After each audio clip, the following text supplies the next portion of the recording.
Good morning everyone. আমি আজি পুৱাতে শিৱসাগৰ ঐতিহাসিক শিৱদৌলত উপস্থিত হ'লোঁ শাওণ মাহ বুলি চাকি এগছ দিবলৈ, যাতে দিনটো সকলোৱে ভালে কুশলে যায়। এয়া আপোনালোকক শিৱদৌলৰ সামগ্ৰিক পৰিৱেশ দেখাবলৈ চেষ্টা কৰিছোঁ। লগতে ল'ৰাকো দেখাই আছোঁ। ল'ৰা ভাগৰ লাগি গৈছে, অকণমান তাক বহাইছিলোঁ, তাতে বহিলোঁ। আকৌ আমি ৰোৱাৰ পিছত পুনৰ তাক দেখাবলৈ লৈ আহিছোঁ। এয়া আমি এতিয়া এইফালে গৈ আছোঁ শিৱদৌলৰ বেক চাইডে আমাৰ যিহেতু পুখুৰীটো আছে, বৰপুখুৰীটো শিৱসাগৰৰ পুখুৰীটো, তাকে দেখাবলৈ গৈ আছোঁ তাক।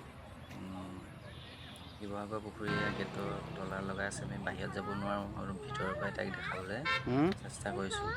আৰু ইয়াতে এখন বেঞ্চ আছে, ইয়াতে আমি বহা। বহিম অলপ দেৰি আৰু ইয়াতে ৰখি অলপ চাম। আপোনালোকে আহিও চাব পাৰিব।